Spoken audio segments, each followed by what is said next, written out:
Queria fazer uma pergunta aqui aos pais que aqui estão e àqueles que nos acompanham na transmissão. Ao dar uma ordem ao seu filho, o que você preferiria? Que ele dissesse, vou fazer, e não fizesse? Ou que ele dissesse, não vou fazer, mas depois se arrependesse e fizesse? Jesus fez uma pergunta semelhante a essa, uma parábola, que eu convido os irmãos a verem comigo em Mateus capítulo 21, versículos 28 a 32, em que Jesus chama a atenção de religiosos orgulhosos que achavam que não precisavam se arrepender e os chama para a fé e o arrependimento, a fim de que eles de fato pudessem viver não de palavras, mas para fazerem a vontade do Senhor. Mateus capítulo 21, nós leremos aí inicialmente os versículos 28 a 32,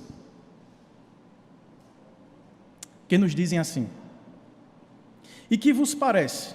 Um homem tinha 2 filhos. Chegando-se ao primeiro, disse, filho, vai hoje trabalhar na vinha. Ele respondeu, sim, senhor. Porém não foi. Dirigindo-se ao segundo filho, disse-lhe a mesma coisa, mas este respondeu, não quero. Depois, arrependido, foi. Qual dos 2 fez a vontade do pai? Disseram, o segundo. Declarou-lhe Jesus, em verdade vos digo, que publicanos e meretrizes vos precedem ante o reino de Deus. Porque João, o Batista, ele veio a vós outros no caminho da justiça, mas vocês não acreditaram nele.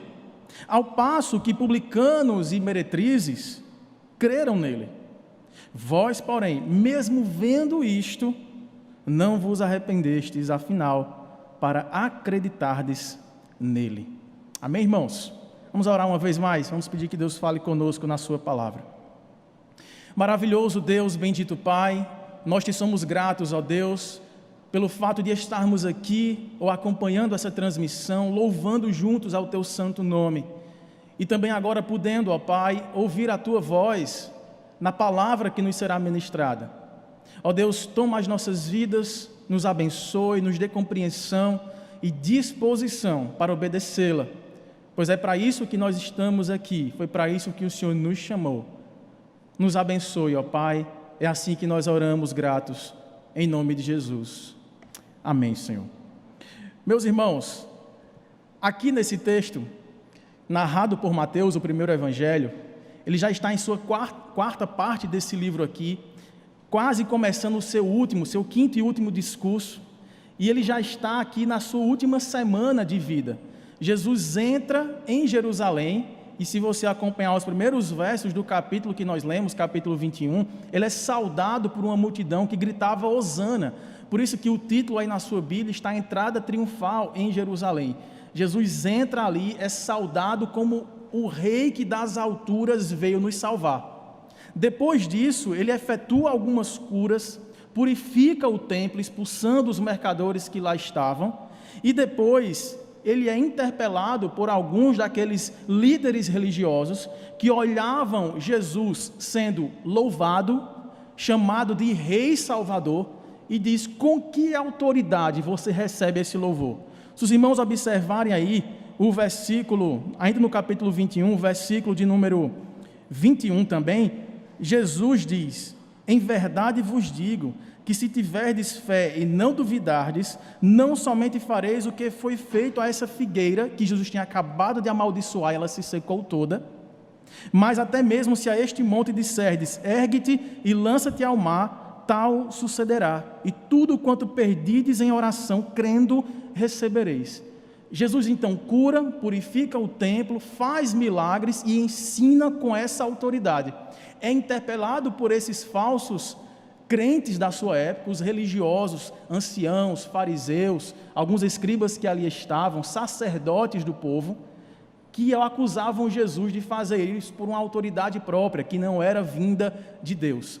Para respondê-los, Jesus começa aí no versículo 23 a ensinar no templo. Eles perguntam a Jesus qual era essa autoridade, ou quem foi que tinha conferido a ele essa autoridade. Basicamente faz naquela pergunta que eles sempre faziam a Jesus, qual é tua origem? De onde vem tua força? De onde vem esse poder sobrenatural? E os irmãos lembram que em várias ocasiões Jesus era acusado não de ser alguém enviado de Deus, mas alguém que agia por meio do poder de Beelzebul, o maioral dos demônios. Então aqueles que mais teoricamente conheciam a lei, conheciam a palavra, conheciam as profecias, olhavam o perfeito cumprimento de todas as profecias, o verbo encarnado, como nós vimos há pouco na escola bíblica dominical, diante deles, e eles o rejeitaram. E aí é feita uma pergunta a Jesus, e Jesus resolve responder essa pergunta, como ele já fazia várias outras vezes, contando uma história. Então é nesse contexto aqui, em que Jesus devolve a pergunta de quem tu és, com que autoridade tu ages, como que tu falas, parece que tu falas com a autoridade que vem de outro, quem é este? E aí Jesus faz uma pergunta, os irmãos podem acompanhar aí o versículo 24, Jesus respondeu, eu também vos farei uma pergunta. Jesus responde com uma pergunta não para fugir do assunto, mas para chamá-los a uma decisão de arrependimento e fé. Olha o que Jesus pergunta a eles. E ele fala, eu vou fazer uma pergunta, se vocês me responderem, também eu vos direi com que autoridade faço essas coisas. E a pergunta é, donde, verso 25, era o batismo de João? Qual era, em outras palavras, a autoridade de João Batista? Quem o enviou a fazer aquilo que João fez? E aí discorriam entre si. E disseram, se a gente disser, respondendo a essa pergunta, que João veio do céu, ele nos dirá, então, por que vocês não crerão nele? Se, porém, dissermos, João veio dos homens, não veio de Deus, nós temeremos o povo, porque todos consideram João como um verdadeiro profeta. Então veja que as perguntas de Jesus não eram fáceis de responder, mas eram simples, porque requeriam uma decisão honesta, sincera e verdadeira. E então, verso 27, responderam a Jesus, nós não sabemos responder essa pergunta. Nós não podemos dizer se João veio de Deus ou não. E aí Jesus fala, portanto, nem eu vou dizer a vocês com que autoridade eu faço essas coisas. Já que vocês não me respondem, não podem me responder, eu também não vou responder a vocês, mas eu vou contar uma história. E aí vem a parábola que Jesus conta.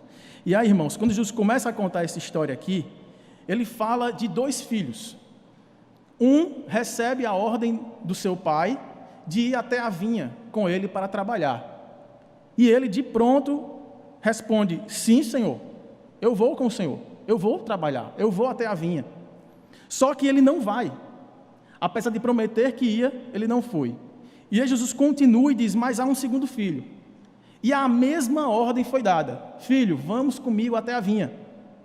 O filho responde, não quero. Passa-se um tempo, o filho se arrepende e diz, eu vou.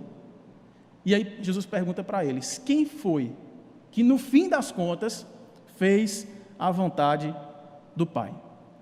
E aí aquelas pessoas, a sua audiência ali, havia pessoas de todos os tipos, mas claramente há duas classes de pessoas aqui representadas nessa história.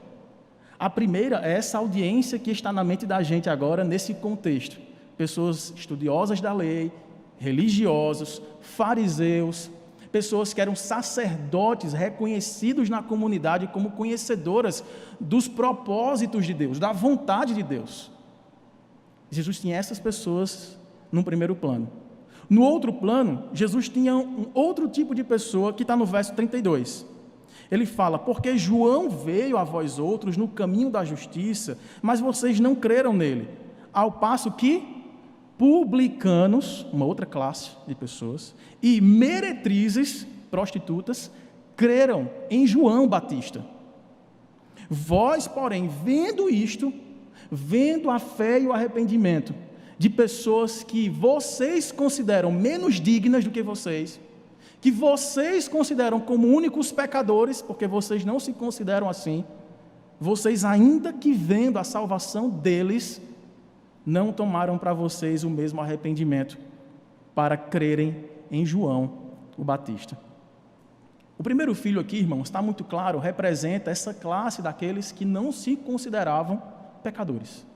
Desses religiosos hipócritas que o tempo todo perseguiam Jesus e tentavam fazer Jesus cair em alguma cilada, acusavam Jesus de não vir de Deus, Acusavam Jesus de ser um falsário, de alguém que enganava as pessoas, e portanto não lhe davam ouvidos e corações para se arrependerem dos seus pecados, crerem naquele que eles tanto anunciavam, o Messias vindouro, o Cristo. Ele estava diante deles, mas não o receberam. Só que Jesus fala dessa segunda classe de pessoas, e essa segunda classe de pessoas representa, à vista dessa primeira classe, os piores pecadores da sociedade. Só para os irmãos lembrarem desse dado histórico, um judeu que se prezava nessa época, com seu orgulho e sua vaidade, sem fins, ele amanhecia o dia, como nós amanhecemos hoje aqui, estudando a palavra, orando e louvando a Deus, e ele fazia uma oração especial. Ele dizia: Senhor, muito obrigado, porque não nasci mulher, não nasci gentil, ou seja, não judeu, e não nasci cão, cachorro. Esse era o bom dia que um judeu, desse nível aqui, desse patamar aqui de orgulho, vaidade e presunção, fazia ao Senhor em seu primeiro bom dia, em sua primeira oração de bom dia. Então Jesus, irmãos, muito sabiamente, conta essa história e trazendo esses dados reais, de que as pessoas, de onde menos se esperava, passo de fé, de arrependimento e obediência, a princípio disseram: não queremos o Senhor, não queremos reconhecer nossos pecados, eu tenho a minha vida, esse é o meu ganha-pão, eu sou um publicano, eu cobro impostos, e eu tenho o direito de cobrar a mais. Por isso que essa classe aqui de pessoas, os publicanos, os cobradores de impostos, eram os mais odiosos de Jerusalém, porque eles assaltavam o seu próprio povo, para cobrar uma carga de impostos acima do que Roma exigia, para enriquecerem a si próprios.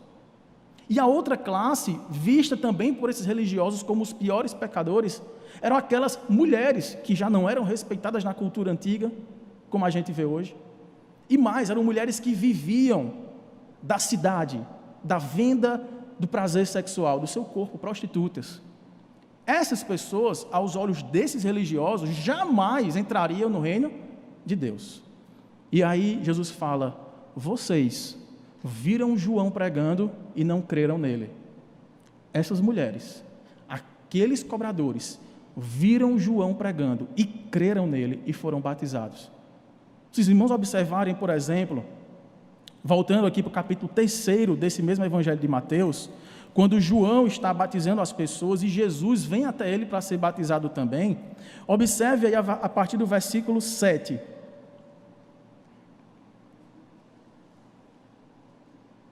Diz que vendo ele, porém, que muitos fariseus e saduceus, religiosos, vinham até ele para ser batizado, disse-lhes: raça de víboras, isso aqui é João pregando, tá? Raça de víboras, quem vos induziu a fugir da ira vindoura?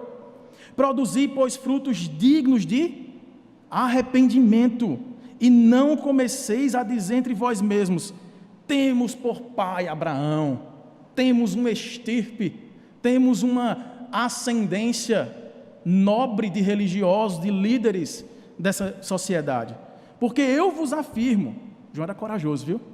Porque eu vos afirmo que destas pedras, não precisa nem ser gente, de pedra, Deus pode suscitar o que, irmãos? Filhos a Abraão. Já está posto o machado à raiz das árvores. Toda árvore, pois, que não produz bom fruto, é cortada e lançada ao fogo. Ele tinha acabado de fazer o que com a árvore na frente deles? Secá-la completamente e dizer: olha, se você não tiver fé, você é semelhante a essa árvore, que deixa de ser árvore porque não produz frutos. Ela perde o significado e o sentido de existir. Portanto, verso 11, eu vos batizo, João dizendo, com água, simples assim, para esse sinal externo de arrependimento que deve ter no coração de vocês. Mas aquele, e aí Jesus se aproxima, aquele que vem depois de mim é mais poderoso do que eu, cujas sandálias não sou digno de levar. Ele vos batizará não apenas com água, ele vos dará o Espírito Santo, mas também batizará com fogo. A sua pá, ele tem na mão. Ele limpará completamente o seu campo, a sua eira, a sua vinha. Recolherá o seu trigo no celeiro, mas queimará a palha em fogo inextinguível. João está pregando aqui, e quem era João? precursor de Jesus, seu primo, que veio antes dele, lembra? Quando Jesus estava sendo formado no ventre de Maria, ela foi até sua prima Isabel, João já tinha 6 meses de gestação ali, de vida intrauterina, e aí Isabel, ouvindo a saudação que sua prima Maria faz, João estremece, cheio do Espírito Santo, fazendo sua mãe louvar ao Senhor profeticamente. Então João veio para abrir o caminho, para chamar aquele povo ao arrependimento.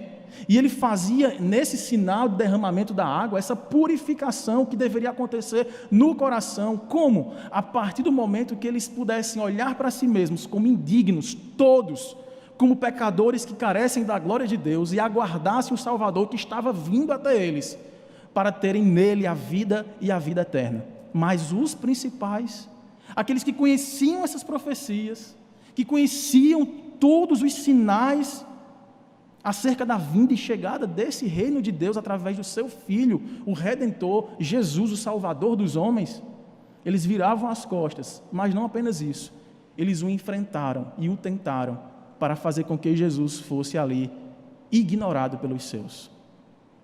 E aí, irmãos, Jesus traz essa parábola e faz uma pergunta para eles. É a segunda pergunta. A primeira pergunta é: vocês criam em João? Eles ficaram, se a gente for sincero, o povo aqui, em vez de se voltar contra ele, vai se voltar contra nós, porque o povo cria em João. A gente não vai responder. Jesus faz, ok, eu não vou responder da forma que vocês gostariam, eu vou contar uma história para que vocês respondam a pergunta que vocês estão me fazendo. E aí ele conta e faz com que, no final, aquela sua audiência possa escolher que tipo de filho eles querem ser. Aquele que diz palavras agradáveis externamente, pregações eloquentes, teorias bíblicas, trazer de cós salteado profecias messiânicas, mas que não creem no Messias? Ou aqueles que, não tendo palavra, rejeitando a princípio, negando-se a crer no Senhor, ao olhar diante deles o Verbo que encarnou, que chegou entre nós, viram a sua glória, glória como do unigênito do Pai, e se derramaram aos seus pés, dizendo: Senhor, eu sou um impostor, eu sou um indigno, eu não mereço viver, mas no Senhor, se o Senhor é quem diz ser, eu terei vida e vida eterna. Eu me arrependo dos meus pecados e eu deposito em Ti toda a minha confiança. Jesus pergunta: qual dos 2 filhos fez a vontade do Pai? Esse segundo filho, irmãos, conforme a gente vê no versículo 32, ele representa aquilo que às vezes nós, enquanto identificados com alguma religião, a religião protestante, evangélica, como queiram, às vezes podemos ser tentados a pensar também. Uma vez que Deus me salvou, eu deveria estar agora com um olhar mais tolerante, mais amável, mais compassivo, mais misericordioso para aqueles que ainda não foram alcançados como eu fui. Porque se pela graça eu fui salvo, foi um favor que eu não merecia. Só desse ponto eu deveria olhar para todas as pessoas que estão ao meu redor e não fechar-lhes as portas da salvação, manter aberta como para mim ela se abriu. Esses homens achavam que detinham a salvação. Esses homens achavam-se merecedores do favor de Deus, que não precisavam da graça de Deus. E Deus conta-lhes essa parábola para que eles pudessem cair em si mesmos e serem conduzidos, não apenas a responder perguntas de forma correta, ou a fugir delas para não se comprometerem diante da repercussão pública de suas palavras, mas que eles vivessem muito mais do que palavras, vivessem atitudes de se voltarem aos pés do Senhor da vida, para clamar-lhe o seu perdão e a sua salvação. Aqui, irmãos, Jesus cita, voltando lá para o nosso texto de Mateus 21, a expressão caminho da justiça. Se você olhar o versículo aí, 32, diz: porque João, ele veio a vós outros no caminho da justiça, ou seja, tanto a sua conduta era justa, e isso espelhava as suas palavras que apontavam o caminho da justiça. E as pessoas olhavam para João e viam coerência, as coisas batiam. Ele vive o que prega. Ele tem uma vida simples e voltada para obedecer a Deus. A voz do que clama no deserto, ele veio para isso, para apontar o caminho do Redentor. E assim ele viveu. E vocês o mataram. E vocês o degolaram. Vocês olharam para João e vocês o rejeitaram. João apontava para mim, porque ele foi enviado do Pai. Na medida em que vocês rejeitaram João, vocês estão rejeitando a mim e rejeitando ao meu Pai, que nos enviou. Mas veja, irmãos, que todas as vezes, isso é impressionante, Jesus sempre trazia nas suas parábolas, em suas pregações, essa misericórdia de apontar o caminho que eles estavam seguindo. Se vocês continuarem assim, vocês cairão de uma vez para sempre, serão destruídos. Como aquele batismo do fogo, vocês queimarão num fogo inextinguível.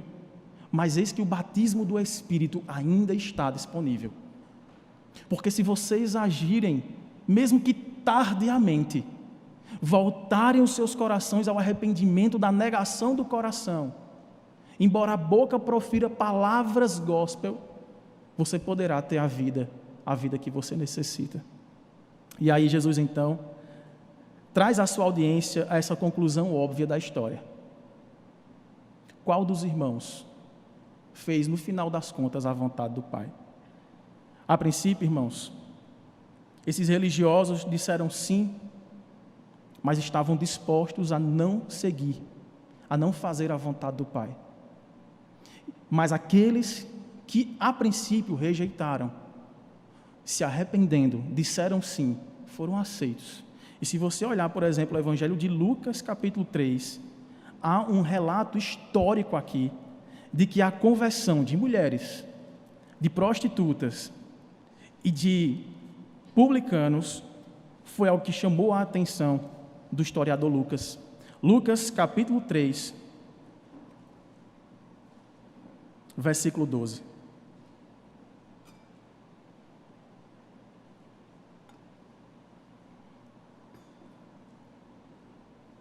Diz o texto: foram também, ainda no contexto da pregação de João Batista, foram também publicanos para serem batizados por João, e perguntaram-lhe: mestre, que havemos de fazer? Qual foi a resposta de João? Verso 13: não cobreis mais do que o estipulado. E também vieram soldados, lhe perguntaram: e nós que faremos? E ele lhes disse: a ninguém maltrateis, não deis denúncia falsa, e contentai-vos com o vosso soldo, com o vosso salário.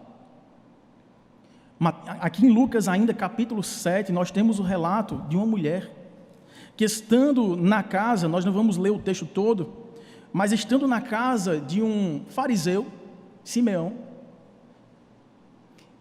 ela entra ali, uma mulher prostituta, se joga aos pés de Jesus, os irmãos vão lembrar dessa história, lava os pés de Jesus com suas lágrimas e os enxuga com os seus cabelos.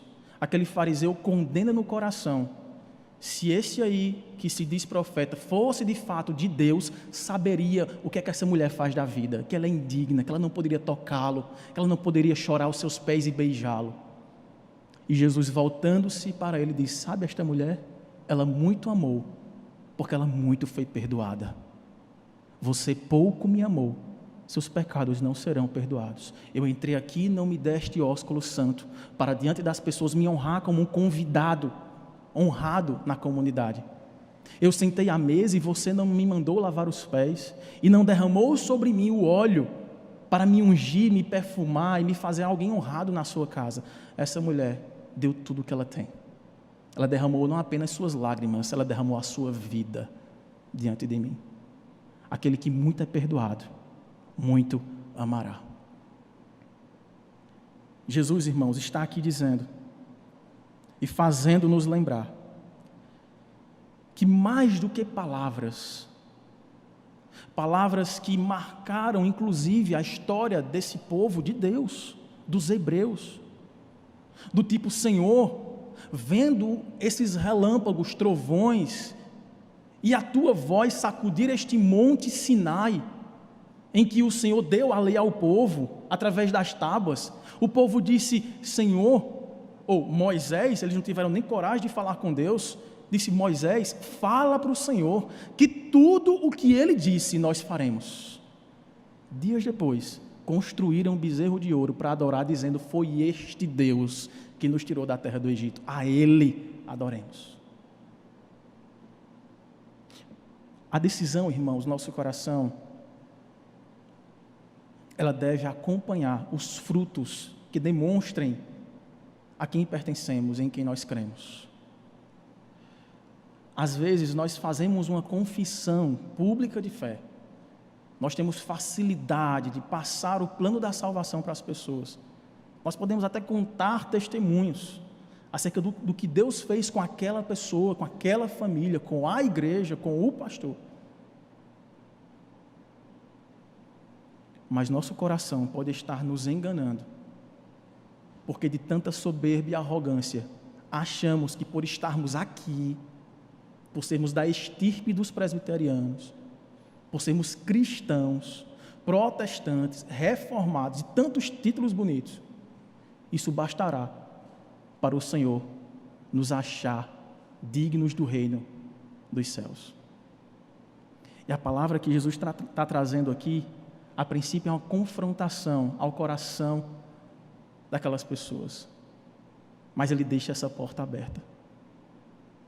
À medida em que o filho nega, se ele se arrepender, ele poderá encontrar lugar para a sua salvação. Jesus então deixa essa porta do evangelho aberta, mostrando que nele, irmãos, tudo o que nós já fizemos, nosso passado, aquilo que nos envergonha. Quando eu falo passado, pode ser o ontem. Aquilo que você já fez com você mesmo, com o seu corpo, com o seu dinheiro, com a sua influência, com o seu casamento, com os seus filhos. A porta continua aberta para que entrando lá você seja transformado num verdadeiro filho obediente ao Pai. A porta continua aberta ainda que você tenha tentado fechá-la.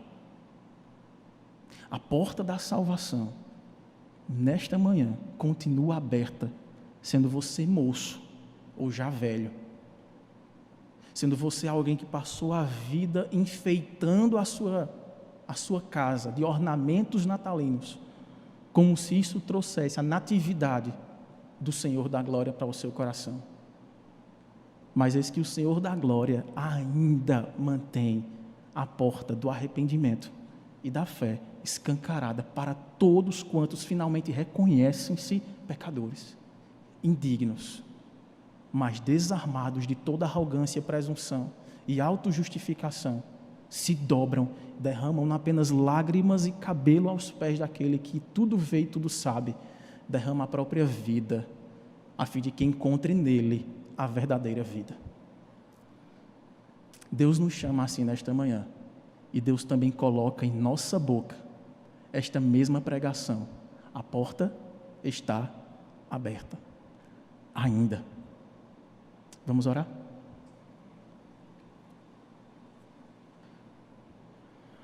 Nosso Deus e Pai, quem somos nós diante do Senhor? Não somos nem dignos de sermos chamados teus filhos. Pedras podem ter se tornado filhos de Abraão. Não importa, Pai, a nossa história familiar, o nosso sobrenome. Nós precisamos do Senhor, que tem o nome acima de todo nome, em nome de quem nossos joelhos se dobrarão e nossa língua confessará que Tu és o nosso Deus. Não importa também, Senhor, aquilo que nós construímos com mãos sujas. O Senhor nos batizará, não apenas com água que purifica e nos lava, mas com Teu Espírito, que aplica a Tua obra redentora, transformadora, de dentro para fora. Muda quem nós somos, Pai. Quebranta nossos corações. Faz-nos humildes, sempre dependentes da fé no Teu Evangelho, a fim de que nos arrependamos diariamente dos nossos pecados e vivamos para a Tua glória, mesmo que isso nos custe dinheiro, prazer, fama e poder. O Teu poder se aperfeiçoa na nossa fraqueza.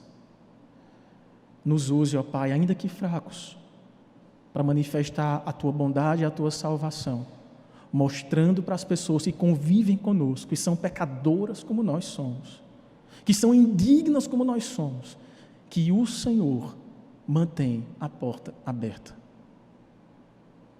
Enquanto houver tempo, nos leve, ó Pai, a pregar as boas novas de salvação e, assim como o profeta João, vivermos no caminho da justiça, condizendo o que falamos, o que anunciamos com o que vivemos.